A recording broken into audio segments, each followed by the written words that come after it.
Imagine you are sitting very still, not in a chair, not on a couch. You are crouching on a flat stone at the edge of a shallow river, somewhere in what we now call southern France. And it is about 32,000 years ago. The water is cold and clear, running fast over rounded pebbles that have been sitting in this same riverbed since before your grandmother's grandmother was born. Behind you, maybe 200 paces back through pine trees, a small fire is burning. You can smell it from here.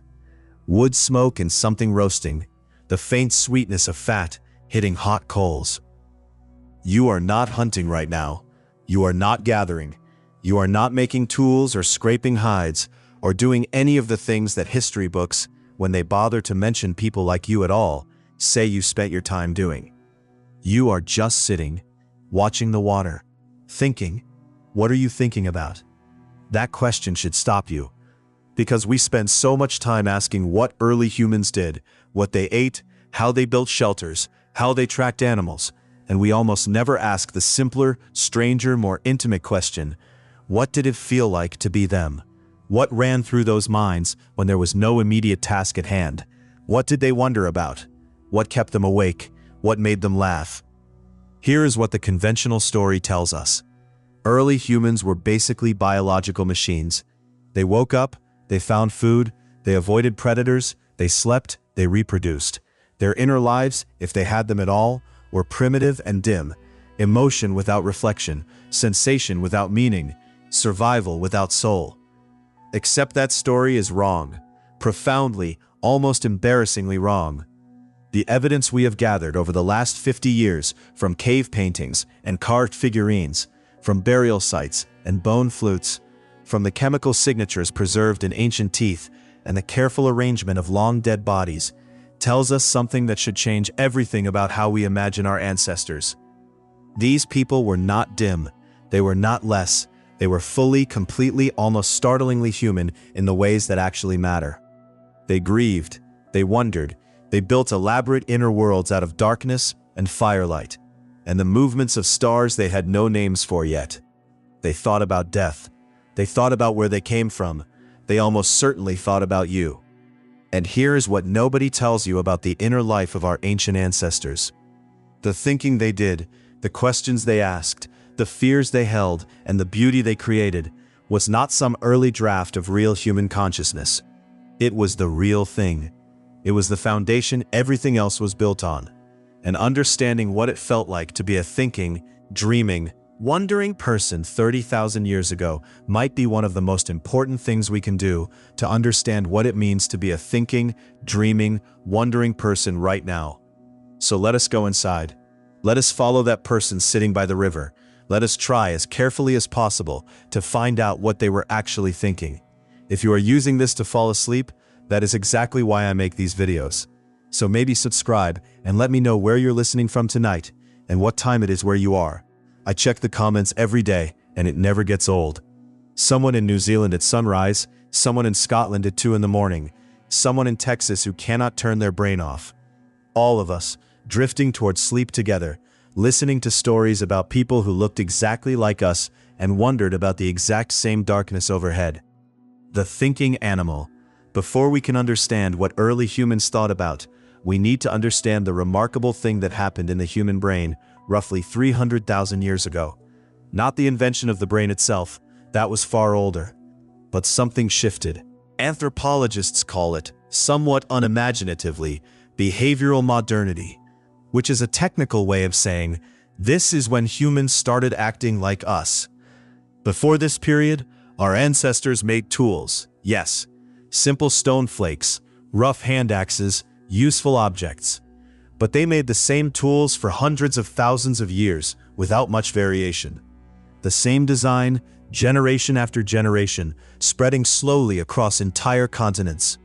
There was learning, but it was incremental in a way that was almost geological. Changes so slow they can barely be measured. And then something changed. The archaeological record shifts. We start finding tools that are not just functional, but elegant. We find ochre, the deep red mineral pigment that early humans ground and mixed and applied to surfaces and to their own skin, not because it helped them survive, but because it meant something. We find shells with small holes drilled through them, carried from coastlines hundreds of miles away, strung on cords that long since rotted, worn against skin that long since turned to dust. We find art. Think about what art requires for a moment. Not technically, not in terms of pigments and brushes and cave walls. Philosophically, to make a painting of a horse, you have to first hold a horse in your mind when no horse is present. You have to have what psychologists call mental representation, the ability to see something that is not there, to imagine a thing, to hold it steady in your mind's eye, and then to ask, what if I made this real? What if I put this outside of my head and into the world where others could see it? That is not a small thing. That is, in fact, one of the most extraordinary cognitive abilities any creature on this planet has ever developed. And our ancestors were doing it at least 40,000 years ago. The oldest firmly dated cave paintings we have found in caves in Indonesia are that old. But there are hints, suggestions in the ochre and the early shell beads and the careful geometry found at sites in South Africa that this capacity goes back much further, perhaps 100,000 years, perhaps more. Here is the part that keeps archaeologists genuinely awake at night. We have almost certainly only found a tiny fraction of the art that was made. The cave paintings survived because they were underground, protected from weather, sealed in stone. But consider everything that was not painted on cave walls. Paintings on bark, on hides, on the surfaces of skin, carvings in wood, arrangements of feathers and flowers, patterns made in sand. All of that is gone. Every bit of it, erased by tens of thousands of years of rain and wind and time. What we have found is not the art of our ancestors. It is the part of the art of our ancestors that happened to be made from materials that could survive until we came looking. Which means the inner life that produced these things was almost certainly richer than we can even begin to calculate from the evidence we have. And yet even the fragments that survived are extraordinary enough to make the breath catch.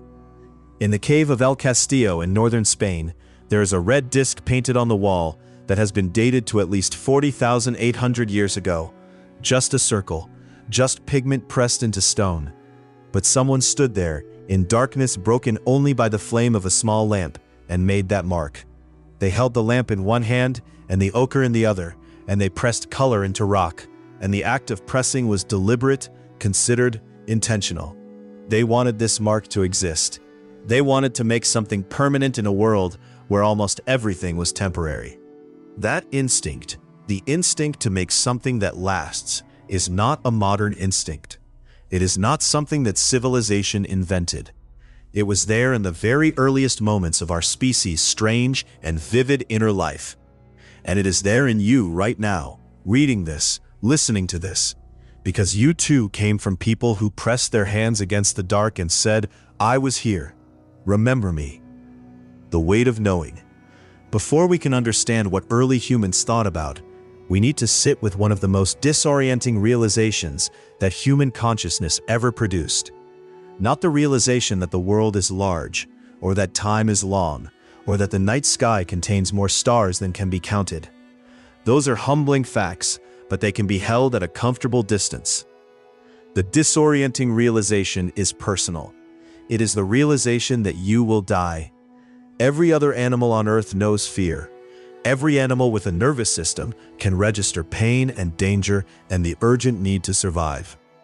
But the specific knowledge, the cognitive event of understanding that death is not just a thing that happens to other creatures, but something that will happen to you, specifically, at a specific moment in the future that you cannot know or prevent. This appears to be uniquely human and uniquely devastating. When exactly did our ancestors first develop this understanding? We cannot know precisely, but we can find the first clear evidence of it, and what we find is remarkable. The evidence is in the graves.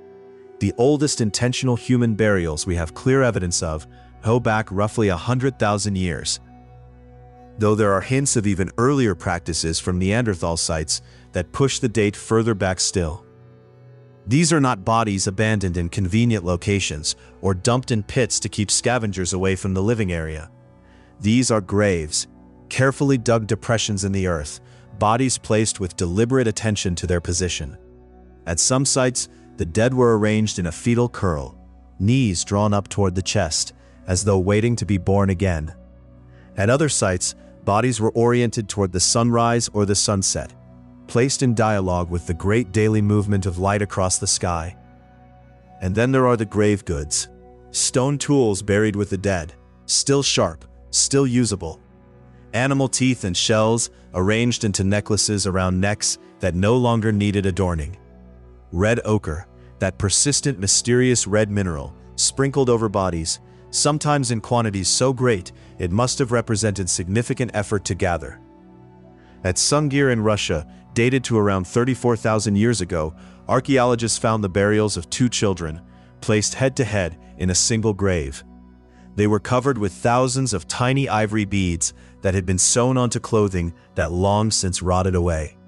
Counting those beads, calculating how long it would take to make them, researchers estimate that the community spent something like 10,000 hours of labor to create the funeral goods for these two children.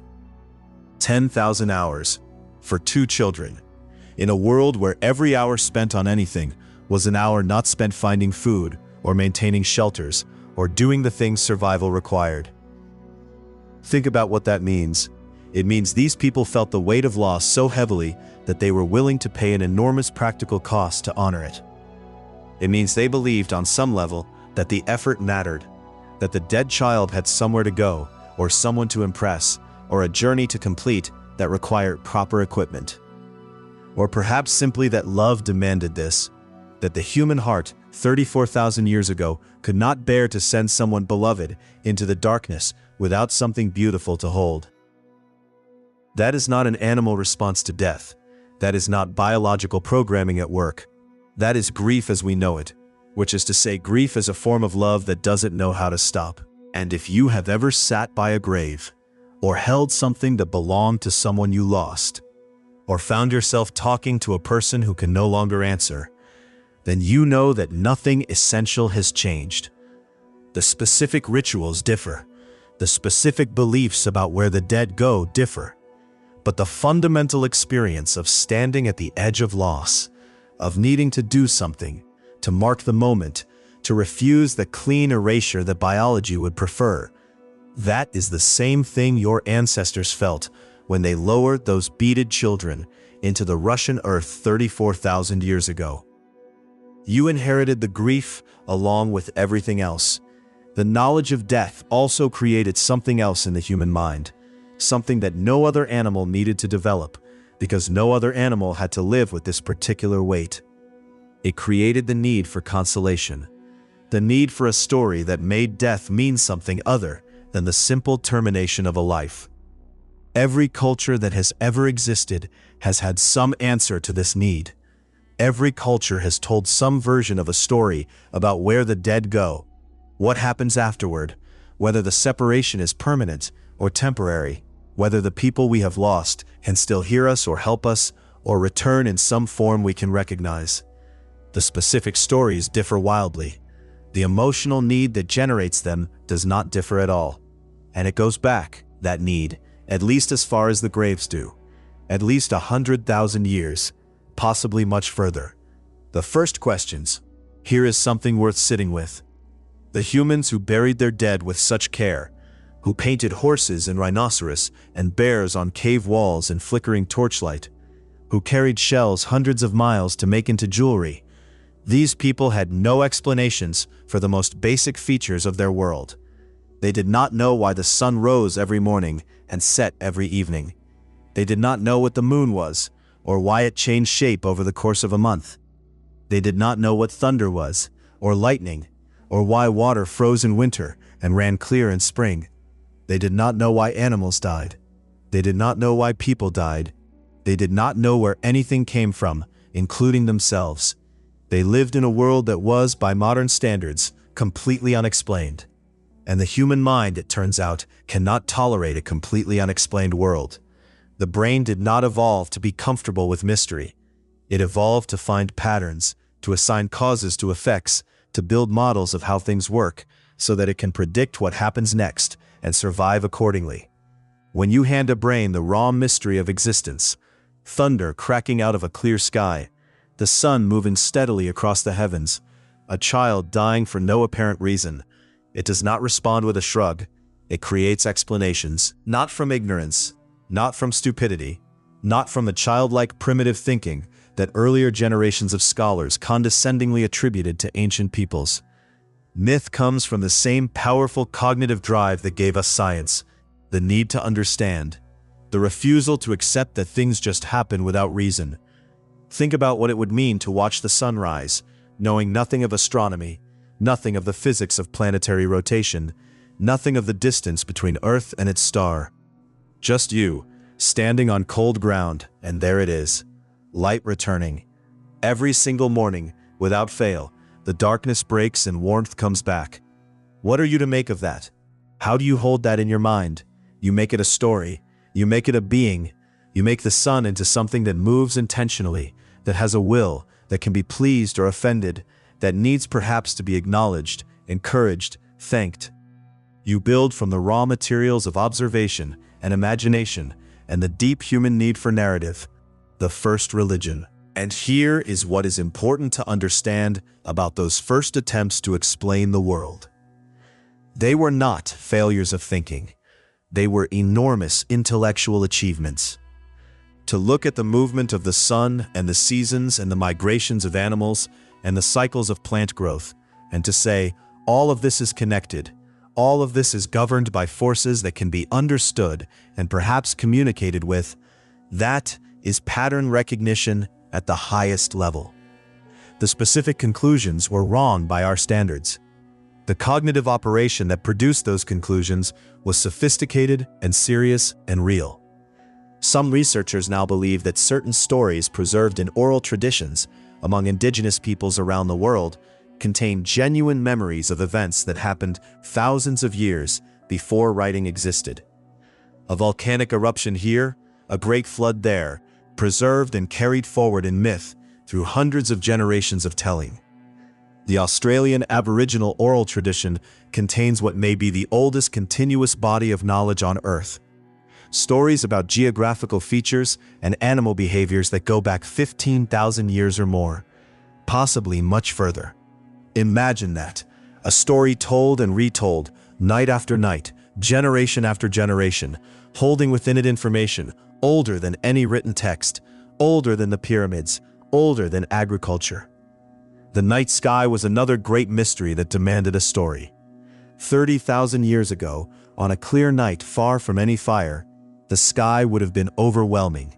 No light pollution, no haze of industry, just the full weight of the Milky Way stretching from horizon to horizon in a river of cold white fire. Individual stars clear enough to name, bright enough to cast faint shadows, planets moving slowly through familiar patterns in ways that could be tracked and predicted if you watched carefully over many seasons. They watched carefully. We know this because the evidence is in the art and in the stones. Certain cave paintings appear to be positioned to catch light at particular times of year, aligned with solstice sunrises or lunar standstills. Some of the marks and notches found carved into bone at sites across Europe match the phases of the moon with a precision that suggests deliberate tracking over extended periods.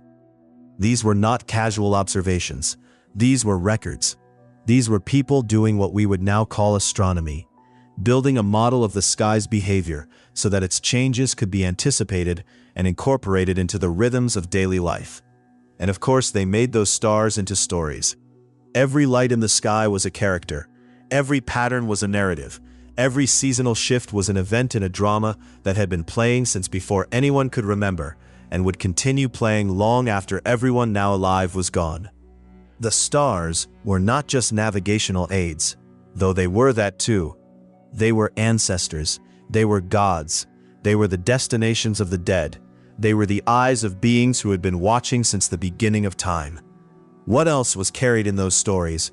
What other memories did we lose when those oral traditions broke? The sound of 30,000 years ago. There is something I want you to hold in your mind for a moment. A sound. Specifically the sound of a flute. In 2008, archaeologists excavating a cave called Hohle Fels in southern Germany found a small object in the limestone soil. It was a vulture bone, specifically the radius bone of a griffin vulture, hollow and light as paper. Carved into it were 5 finger holes, precisely and intentionally placed, and one end, a carefully shaped mouthpiece. This flute is approximately 40,000 years old. It is the oldest known musical instrument on Earth. Or rather, it is the oldest known musical instrument made from material durable enough to survive 40,000 years underground, which is not quite the same thing. Because here is what makes the mind go quiet. This is not the earliest known musical instrument because music started 40,000 years ago. This is the earliest known musical instrument because most instruments were made of perishable materials that did not survive. Wood, stretched hide, reeds, animal sinew, all of it gone. The vulture bone flute survived because bone survives. But the songs that were played on it, the rhythms that accompanied the earliest human dances, the music that filled those firelit spaces for hundreds of thousands of years before this particular flute was carved, all of that is irretrievably lost, except in us. Here is a fact that seems too strange to be true, but is well established in neuroscience and evolutionary biology. Music is one of the only things that consistently activates every part of the human brain simultaneously. Processing rhythm, melody, harmony, emotional response, memory, anticipation, all of it fires at once when we hear music that moves us. Researchers who study this have proposed that music may be as old as language, or older, that it was one of the earliest ways that human groups synchronized their behavior and strengthened social bonds. When groups of people move together in rhythm, their brains synchronize in measurable ways. Heart rates align. Breathing patterns fall into step. The neurochemistry of bonding, oxytocin and endorphins, floods the system. Researchers who have studied communal music making in contemporary hunter-gatherer societies describe it as one of the most powerful cohesion mechanisms available to small groups, a technology for creating unity that does not require shared language or shared history, only shared time and shared sound. Think about what that meant 30,000 years ago, or 100,000 years ago, when human groups were small and vulnerable, and the difference between a unified community and a fractured one could mean the difference between surviving the winter and not. Music was not entertainment in those contexts. It was infrastructure. It was the sound of a group becoming something more than the sum of its individual members. There is a theory, held by a number of serious researchers, that the reason music gives us chills, that particular shivers up the spine sensation called frisson that you get when a song hits exactly right, is a remnant of an ancient physiological response. Our primate ancestors' hair would stand on end during moments of extreme social intensity, moments of warning or joy or collective emotion. Over evolutionary time, as we lost our fur, the physical response lost its function, but the neural pathway remained. Music, which evolved alongside our increasing social complexity, learned to trigger that pathway. Your musical chills are a ghost of a response that your pre-human ancestors had to the smell of predators and the calls of their group. When you listen to music that moves you, you are doing exactly what your ancestors did sitting around fires 40,000 years ago, and 60,000 years ago, and 100,000 years ago. Your body still knows what that was for. In the caves of the Pyrenees and the Dordogne, researchers have noticed something peculiar about where the art is concentrated. The most spectacular paintings tend to appear in locations with the most interesting acoustics, chambers where sounds echo and multiply, where a single voice or a single drum becomes something enormous and resonant, where the rock itself seems to sing back. At the Cave of Lascaux in France, a sound engineer who was brought in to study the acoustic properties of the painting's locations found that the densest concentrations of animal images appeared in the spots where sound resonated most dramatically. This was not coincidence. The caves were chosen for their sound as well as their darkness. The art and the music belonged together. They were two parts of the same experience. Close your eyes for a moment, if you have not already, and try to imagine it. A small lamp burning animal fat, its light just enough to illuminate a circle of rough stone. A flute made from the wing bone of a bird, playing notes that were already old when the pyramids were new. And the painted animals on the walls moving in the dancing light. The bison and the horses and the great antlered deer seeming to run and breathe and step forward from the stone. And beneath it all, the sound, filling the chamber, bouncing off the walls, becoming something that no single person made, but that all of them felt together. That experience is gone, but the capacity for it is not gone. Every time music moves you, you are using the same ancient equipment. Every time a song lifts something in you that you could not have lifted on your own, you are doing what those people did in those caves. The instruments have changed, the neural architecture has not. What they were afraid of, fear is one of the oldest things. Fear is far older than our species, older than mammals, woven into the nervous system at a level so deep that severing it would leave nothing recognizable as alive. Every creature that can be hurt is afraid of being hurt. That is biology. That is not what makes human fear interesting. What makes human fear interesting is that we can be afraid of things that are not there, things that have not happened yet, things that may never happen, things that exist only in the imagination. A deer startles at a snapping twig, freezes, runs. The fear is immediate, present, physical, and then it passes. The deer, when the danger is gone, is no longer afraid. It has no mechanism for carrying forward the anxiety of what almost happened, no capacity for lying awake replaying the scenario, no ability to construct a mental model of all the future twigs that might snap, and all the possible predators that might be behind them. You, however, have exactly that capacity. You carry forward, you replay, you anticipate, you imagine the worst. This is not a bug in human cognition. It is, from an evolutionary perspective, a feature of enormous value. The human who could run through worst-case scenarios in their mind while sitting safely by a fire was better prepared for worst-case scenarios when they arrived.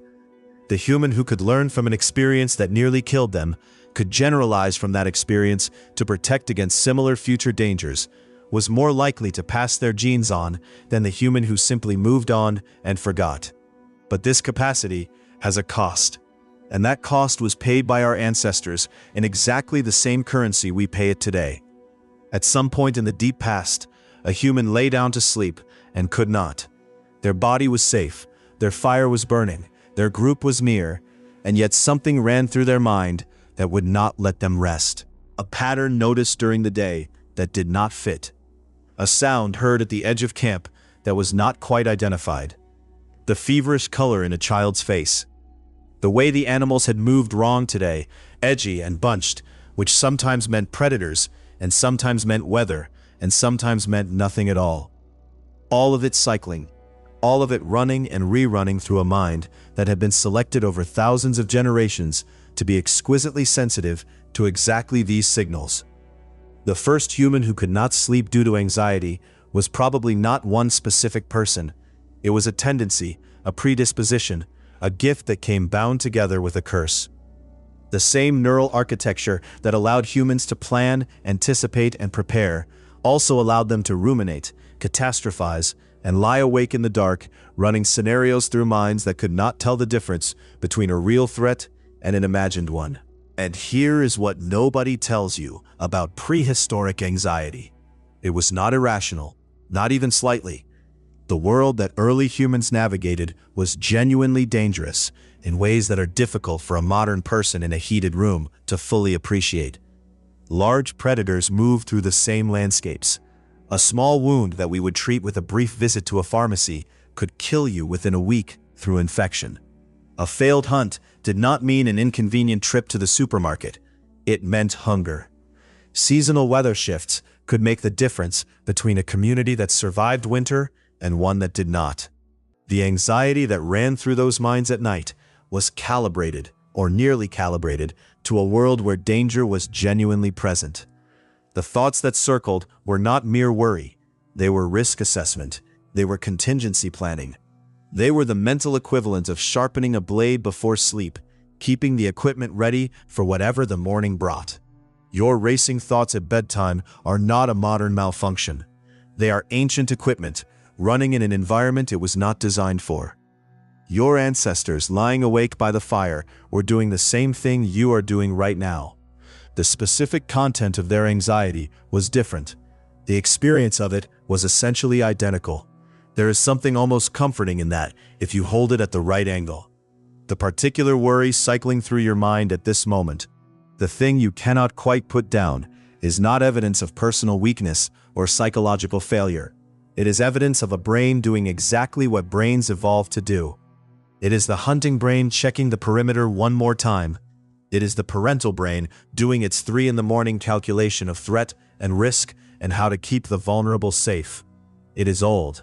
It is older than agriculture, older than language, older than this species. It will not be reasoned away, because it was not built by reason. It was built by the slow pressure of 10,000 generations of genuine danger. But it can be softened. It can be turned down gently by the same thing that helped your ancestors soften it 30,000 years ago. A warm voice in the darkness. A story that holds the mind still for a moment. The knowledge that others are awake, that the fire is burning, that the world is, for this particular moment, safe enough. The inner world of dream. Here is another question nobody thinks to ask. What did early humans make of their dreams? We do not know, of course. We cannot know. But we can make some educated guesses based on how people have experienced dreams throughout recorded history. And the answer is striking in how consistent it is across cultures and time periods. For most of human history, in most cultures that left any record, dreams were not understood as something the brain generated while processing the day's experiences. They were understood as real, as genuinely real, as a form of experience that was as valid as waking life, perhaps more valid, perhaps more revealing, perhaps a channel through which the dead spoke and spirits moved and the future showed its shape. Think about what dreaming would be like if you had no framework for explaining it. You go to sleep, and then with your eyes closed and your body still, you find yourself somewhere else entirely. You move through landscapes that feel solid beneath your feet. You speak to people who died years ago, and they speak back, and what they say carries weight. You fly, you are chased, you feel fear so real that your heart hammers and your body floods with adrenaline. You feel joy so vivid it seems more real than anything in waking life. And then you wake up, and it is gone, and the world is ordinary again, and the person who spoke to you so clearly in the night is still dead. What is that? What do you make of that if you have no scientific vocabulary, no understanding of REM sleep and hippocampal consolidation and the default mode network? What does it mean to visit, every single night, a world that is as sensory and immediate as waking experience, that involves other people, that can include the dead, that sometimes seems to predict the future, and then have that world dissolve the moment you open your eyes? In virtually every traditional culture that has left any record, the answer was some version of the same thing. The dreaming world is a real place. The sleeping self travels to it. The things encountered there are not random noise, but meaningful information that needs to be interpreted and acted upon. Dreams are messages. This belief made perfect practical sense given the evidence available. If you cannot explain where the dream world comes from, the most logical conclusion is that it exists. That when you sleep, some part of you goes somewhere, and if some part of you goes somewhere, then perhaps some part of others come to visit you. Perhaps that man who died last winter, whose presence you still feel in the shape of the trees he used to walk among. Perhaps he came to you last night to tell you something. Perhaps you should listen. The oldest documented evidence of ritual dream interpretation comes from ancient Mesopotamia and Egypt, where trained dream priests worked as professional interpreters of the messages that arrived in sleep. But there is no reason to think it began there. It almost certainly began much, much earlier, in the same caves where the flutes were carved and the animals were painted. The same minds that could hold a horse in imagination and paint it on a wall were fully capable of taking the dream world seriously as a place where real information could be gathered. And in a world with no writing, no scientific method, No institutional knowledge. Dreams were genuinely useful. The hunter who dreamed of animals in a particular valley and went to look often found animals there, not because the dream was magical, but because the brain processes information during sleep that the conscious mind did not fully attend to during the day. A half-noticed change in the direction of animal tracks, a subtle shift in the smell of the wind, a marginal change in birdsong patterns. The sleeping brain assembled these fragments into a sense of where the game might be. In the morning, it delivered its conclusion in the form of a dream. And the hunter who trusted that dream and went to look was correct often enough to confirm, over and over, across generations, that dreams were real intelligence from a real place. There is something else worth considering about dreams in the context of early human life. The boundaries between the living and the dead were not as sharp in those minds as they are in ours. We have built elaborate philosophical and scientific frameworks for establishing that the dead are gone, that consciousness ends at death, that the people we have lost do not continue to exist in any form we can interact with. Our ancestors had no such framework. From their perspective, the dead simply went somewhere that was harder to reach. The dream was one of the routes to that somewhere. Sleep was a small rehearsal for the big journey. This is not a primitive belief. It is, in a certain light, a beautiful one. The dead stayed near, in the world of dream, in the feel of familiar places, in the habits of the living who had loved them. They were not gone. They were just on the other side of a threshold that sleep occasionally allowed you to cross. We still dream. Every night, without exception, whether we remember it or not, you travel to a world your brain constructs from memory and emotion and the raw material of your daily experience. You speak to people who are gone. You move through places that do not exist. You feel things with extraordinary intensity.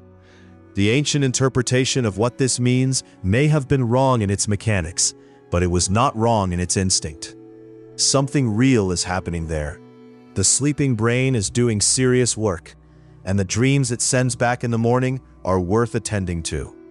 The language of before language. Here is one of the deepest puzzles in all of human prehistory. We know that by 40,000 years ago, humans had fully modern language. We know this because the things they were doing, coordinating complex hunts across large territories, maintaining far-flung trade networks for specific types of stone, creating art that required planning and materials and technique, doing all of these things required communication sophisticated enough to be essentially what we would recognize as language. But language does not fossilize. You cannot find a word in the ground. You cannot date a sentence. The only evidence we have for the age of language is indirect, drawn from the physical structures of the brain and throat as they changed over evolutionary time, from the things that language makes possible, and from scattered clues in the behavior of related species. The current best estimate among researchers is that something like modern language emerged somewhere between 100,000 and 300,000 years ago. Some researchers push it earlier, some push it later. The honest answer is that we do not know. What we do know is that for hundreds of thousands of years, hominins were communicating without anything we would recognize as language. And this communication, whatever form it took, was sophisticated enough to coordinate hunting, to teach toolmaking, to maintain group cohesion across multiple generations. Something real was happening in those minds, something complex, something shared, but it may have happened in a register we have almost entirely lost access to.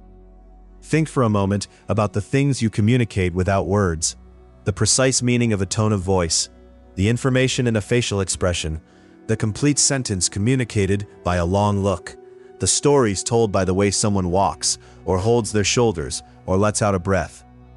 Modern humans, with all of our language, still spend an enormous amount of our communicative lives in this pre-linguistic register. We never stopped doing it. We just added words on top. Our ancestors, before full language arrived, may have been in this register almost entirely. And it is possible, though impossible to prove, that some capacities we lost when language took over were things we grieve without knowing what we are grieving. The kind of total presence with another person that happens in silence. The complete understanding of another being's state that requires no translation. Language is extraordinary. It allows us to communicate about things that are not present, to discuss the past and the future, to build shared models of an invisible world, to transmit knowledge across generations without those generations ever meeting. But language is also, in a certain sense, a simplification. It takes the vast, continuous, multisensory experience of being alive in a body with other bodies and compresses it into a sequence of symbols that can only gesture toward the reality they describe. Some of the most profound human experiences, grief, joy, love, terror, the particular specific anguish of watching something you love suffer, none of these have words that fully contain them. Language points toward them from outside. Whatever our pre-linguistic ancestors used to communicate these states, it went directly in. This is perhaps why music still reaches us the way it does. Music operates in the pre-linguistic register, in the domain of vibration and rhythm and tone and the bodily resonance that bypasses the verbal processing brain entirely and goes somewhere older. When a piece of music makes you feel something you cannot name, it is doing something that your ancestors were doing with each other hundreds of thousands of years before the first word was spoken. It is communicating in the original language, the language of body and breath and sound and presence, the lives behind the handprints. Somewhere deep in the cave of Chauvet in southern France, which was sealed by a rockfall roughly 35,000 years ago and not opened again until a team of archaeologists pushed through a small passage in 1994, there are handprints. Not paintings of hands, actual contact prints, the same technique children use with finger paint, pressing the hand flat against the wall, blowing pigment around it, removing the hand to leave a ghost, negative space in the shape of a human hand. And when you look at them long enough, something happens. The distance collapses. You are not looking at a historical artifact. You are looking at a decision. The decision of a specific individual person to stand in that particular spot, in firelight or in the light of a stone lamp, to raise their hand, to press it against the cool stone, to mark their presence. That person had a name, though we will never know it. They had a face, a specific voice, a history of specific experiences. They had people they loved, and people they struggled with, and fears that kept them awake, and joys that were theirs alone. They had an inner life as complex and specific as yours. And they chose, for reasons we cannot know, to leave something that said, I was here, I existed, this moment happened, I touched this wall. Researchers who study handprints in caves have found enormous variation in size and apparent age. There are large adult hands and small hands that must belong to children or adolescents. Some hands are missing fingers, either from injury or frostbite, or in some cultures, from ritual. Some scholars have spent years analyzing the proportions and curvature of specific handprints, trying to determine whether the same individual made multiple prints in multiple locations, whether certain people were particularly prolific artists, whether the caves represent the work of small groups of specialists or wide community participation. One detailed analysis of handprints in Spanish and French caves suggested that a significant proportion may have been made by women, based on the ratio of finger lengths, which differs systematically between male and female hands. This is, if accurate, important. Our default image of the cave artist is a rugged male hunter, carving the great beasts he pursued in moments of visionary intensity. The reality may have been more complex, more inclusive, more ordinary than that story allows. Families went into those caves. Women went in. Children went in. The art was not only the work of solitary shamans on dramatic vision quests. It was also perhaps a communal act, a place where people came together to mark themselves as real, to insist on their own existence in the one medium that the earth itself might preserve. And they went back. This is important to understand. These were not one-time visits. The evidence shows repeated trips, layers of charcoal from multiple fires, tools from different periods, paintings made on top of earlier paintings by people who may have had no idea exactly how old the images beneath them were, only that they were old, that others had stood in the same spot and done this same thing, and that standing here and doing this thing was worth the long walk through the dark. There are caves in France and Spain that show evidence of human use spanning 10,000 years or more. 10,000 years of people carrying small lamps through narrow passages, to stand in front of painted walls and add something, or simply to be there, to feel what being there felt like. 10,000 years is roughly the entire span of recorded human history, from the first cities to right now. And people were visiting those caves across the whole of that span, before the first city was built, in a world that had no cities and no history, and no way to know that the future would be so very strange and so very different. Those people knew nothing of us, but we can know something of them in the quality of the marks they left. The handprints say a specific person stood here. The care taken in the painting says this mattered. The long repeated use says this place held something we needed to return to. The bones and charcoal and flint chips scattered across the cave floors say, we came here, we burned our small fires. We stayed for a while, we went back out into the world. Think about the children who made the small handprints. A child pressing their palm against the cold stone, holding still while an adult blows pigment around it, looking at the result with that particular satisfaction of having made a mark on the world. What did that child grow up to do? What did they teach their own children? Did they bring those children back to the same cave, show them the old prints, explain who had made them and when?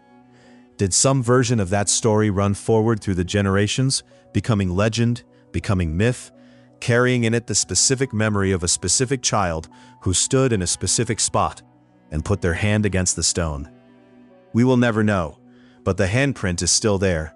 35,000 years later, the negative space in the shape of a small human palm is preserved in the rock, and that is not nothing. That is, in fact, one of the most remarkable things. The specific person is gone, the name is gone, the voice is gone, everything is gone except the shape of the hand that reached out and touched the world and said, I am here.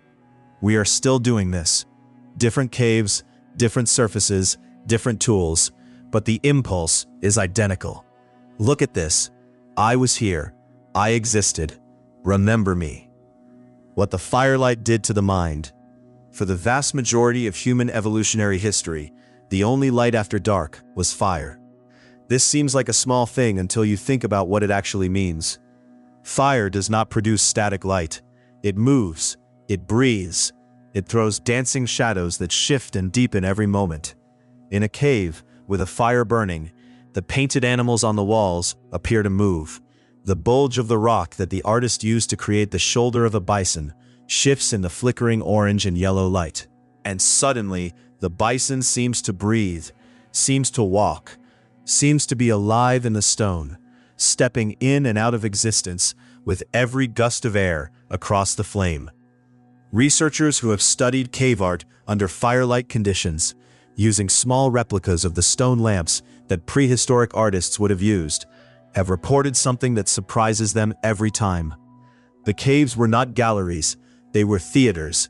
The art was designed for this specific quality of light, created by artists who understood that the walls would be animated by flame, who worked with the natural textures and curves of the stone in ways that make no sense under modern electric light, but spring to vivid life when lit by a single lamp. Which means that the experience of being in those caves, for the people who used them, was something we have almost certainly been imagining entirely wrong. We picture static paintings, beautiful but inert, the way we see them on screen or in illustrated books. They were not looking at static images. They were watching movement. They were watching animals breathe and shift and step forward from the stone. In a world without movies, without animation, without any visual medium that moved, they had created something that moved. On purpose, using fire and rock and a sophisticated understanding of how light behaves and what it does to human perception. But the effect went deeper than the visual. Firelight has particular qualities that recent neuroscience has begun to study with some seriousness. Sitting by an open fire, watching the flames, reduces blood pressure in measurable ways. It produces a measurable decrease in cortisol, the primary stress hormone. It activates a kind of passive relaxation that is distinct from other forms of rest, a state of alert receptiveness, in which the mind is awake but not focused, open but not asleep. Some researchers have proposed that fire is the original meditation technology, that sitting around open flames after dark was one of the key conditions that allowed human social groups to develop the extended periods of non-urgent communication, storytelling, the sharing of ideas and memories and fears that built the complex culture we carry today. The anthropologist and primatologist Richard Wrangham has gone further than most, arguing that fire is not merely something humans use, but something that made us human. That cooking, which requires fire, transformed our digestive systems and our skulls and our social arrangements so profoundly that the modern human body and the modern human mind are both, in a deep sense, products of millions of years of sitting around fires. Our brains are large, partly because fire allowed us to eat cooked food, which delivers more energy per calorie than raw food and requires less energy to digest, freeing up metabolic resources for the metabolically expensive business of maintaining a large brain. Our faces are small partly for the same reason, smaller teeth for softer cooked food. Our social structures are organized around shared hearths because fire required a fixed camp, and fixed camps required negotiated social arrangements. You are, in a quite literal biological sense, a fire-adapted creature. Your brain runs on the energy that cooking made available. Your face has the shape it has because your ancestors chewed cooked food. Your social instincts were shaped partly by the particular social dynamics that developed around shared fires over hundreds of thousands of years. This is perhaps why candlelight feels intimate in a way that overhead fluorescent light never can. Why staring into a fireplace quiets something in you that other activities do not. Why there is a particular quality of comfort in being physically warm, specifically in the face and chest, that is distinct from the comfort of being warm all over. Your nervous system still knows what fire is for. It still recognizes the smell of wood smoke as the smell of safety, of community, of the place where the story is being told. The fire is still burning, in some sense. It is burning in you. The self that watches itself. There is a specific kind of thinking that may be unique to human beings, or at least uniquely developed in us. It is the thinking that happens when you think about your own thinking. The moment when you notice that you are experiencing something, step back from the experience and observe yourself having it. The ability to be both the subject and the object of your own attention simultaneously. Philosophers call this metacognition, the mind aware of its own operations, the self that watches the self. When did this capacity emerge? When did the first human have the experience of noticing that they were experiencing something and wondering what that meant? This is perhaps the deepest question in the study of consciousness, and one that is essentially unanswerable. But the archaeological record contains hints that are genuinely remarkable. The production of art requires metacognition. To paint an animal on a cave wall, you must be able to hold in your mind both the image you are creating and a kind of running commentary on whether the image is succeeding, whether it looks right, whether adjustments are needed.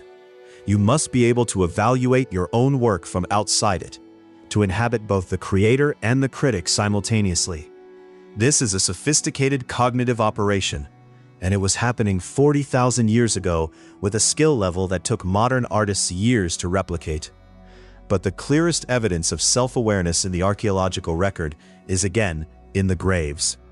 Because to bury the dead with care, to place grave goods alongside a body, to perform ritual around death, you must be able to do something very specific. You must be able to imagine yourself as a future corpse. You must be able to project yourself forward in time to your own death and ask, what will I need? How should this be done? What would I want? That projection, the ability to step outside your own present experience and imagine yourself from the outside, from a future perspective or from another person's perspective, is one of the hallmarks of human consciousness as we know it. And it was fully operational in the people who arranged those beaded children in the Russian earth 34,000 years ago. They knew they were mortal. They knew the children were mortal, and they acted on that knowledge with tenderness and intention and the full weight of a self that was aware of its own finitude. What did that self-awareness feel like from the inside? We cannot know. but we can notice that the questions it generates are strikingly consistent across time and culture. Who am I? Why am I here? What happens when I am gone? Is there something in me that is more than the body? These questions did not begin with philosophy. They did not begin with writing. They are the questions that arise whenever any sufficiently self-aware mind encounters the fact of its own existence. And they were arising in those minds by the firelight in the painted caves, as surely as they arise in yours tonight. The modern mirror. When we look back at what early humans were actually thinking about, the mystery and the grief and the wonder and the fear, what we are really seeing is an unbroken line. There is no gap between them and us. There is no point in history where human consciousness underwent some fundamental upgrade that made us more real, more complex, more worthy of interest than they were. The person sitting by the river 32,000 years ago, watching the water run over stones, thinking thoughts we cannot know for certain, but can guess at with reasonable confidence. That person is not a historical curiosity. They are your direct ancestor. Not metaphorically, literally. The chain of parents and children connecting you to that specific person sitting on that specific stone is unbroken. Every link in that chain was a person who had an inner life as rich and specific and irreducible as yours. They wondered what happened after death. So do you. They feared losing the people they loved. So do you. They were moved by beauty to the point of creating it themselves, investing enormous effort in making something that served no survival function except the deepest survival function of all, the need to make meaning. So are you. They lay awake at night with their thoughts running and could not stop them. So do you. They told stories in the dark to make sense of a world that did not come with explanations. You are listening to one right now. Here is what modern life does with some regularity. It makes us feel that our particular confusion is new, that the anxiety, the longing, the sense of profound mystery about existence, the questions that will not stay answered, these are symptoms of the specific pressures of contemporary life, something to be fixed or managed or medicated away. But when you look at the evidence from 32,000 years ago, what you see is a species that has always been confused in exactly this way, always longed in this way, always wondered in this way. The specific anxieties are different. They worried about predators and failed hunts and the winter coming and the child with the fever. You worry about different things, but the same neural equipment runs the worry. The specific objects of beauty are different. They were moved by painted bison on firelit walls. You are moved by different things, but the same essential capacity for being moved is at work. The specific stories are different, but the deep human need to gather in the dark and tell stories together, to feel less alone in the world by sharing its strangeness, that has not changed. Your ancestors never scrolled. When the sun went down, there were only a few options: talk, listen, make something, dream, or sleep. Their attention belonged to the people around them, to the flames in front of them, to the stars overhead. The questions they asked in that firelight are the same questions you carry now, slightly rephrased, dressed in different clothes, but fundamentally unchanged. What happens when we die? Where did we come from? What is the darkness and what is in it? How do we make sense of loss? What is beautiful, and why does it matter that we call it that? These are not modern questions. They are not questions that will be answered by the next generation of technology or the next stage of scientific understanding. They are the permanent questions of consciousness encountering its own existence. Your ancestors lived with them by firelight. You live with them by screenlight. The light has changed. The questions have not. The fire dies down. Somewhere in a cave in the Pyrenees, the fire is getting low. The people gathered around it have been talking for hours. Children fell asleep first, pressed against the warm sides of adults, trusting completely in the protection of the group. Then the older ones, one by one, their eyes growing heavy as the conversation softened from story to murmur to silence. Someone adds a small stick to the coals, just to keep it going a little longer, just to hold the darkness off for a few more minutes. The last person awake lies looking up at the cave ceiling, where the firelight still moves, where the horses and the aurochs still breathe and shift in the warm light. Outside, The stars are doing what they have always done, wheeling slowly overhead in patterns that this person knows by heart. Patterns that carry stories, that mark the turning of the seasons, that connect the moment of now to every moment that has come before. What is this person thinking? We will never know exactly, but they are thinking something. Something specific, something theirs, something that has weight and texture and meaning.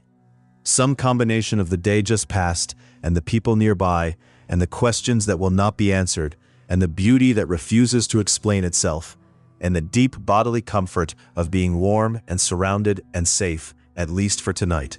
And 30,000 years later, in a room lit by something other than fire, with a voice speaking from a device that would be incomprehensible to the person by that ancient fire, you are thinking something too. Something specific, something yours, something that has weight and texture and meaning. The questions are older than either of you. The need to gather in the dark and be less alone with them is older still. If you are still awake and you would like to, leave a comment and tell us where you are listening from, what time it is in your part of the world. There is something genuinely moving about knowing that someone in Auckland and someone in Dublin and someone in Sao Paulo are all here together tonight, carried on the same old questions, warmed by the same essential fire. And if you would like to stay on this journey, to keep exploring these deep, quiet corners of our shared human past, consider subscribing. There are many more stories to tell, and they are all, in one way or another, about this, about what it has always felt like to be a human mind inside a human life, trying to make sense of what it finds. But if you are nearly gone, if the voice is already blurring at the edges, and the words are starting to sound like water over stones, then let it happen. The ancient nervous system you inherited knows how to do this. It has been doing it for hundreds of thousands of years. Every night, across all of that time, the fire died down, and the voices went quiet, and the minds that had been asking their questions all day finally let the questions rest. The horses are still on the cave wall. The stars are still overhead. The handprint in the stone is still there, the ghost of a small palm pressed against the dark, saying, "I was here. You are here too. Rest now." The questions will be there in the morning. They always are. They always will be.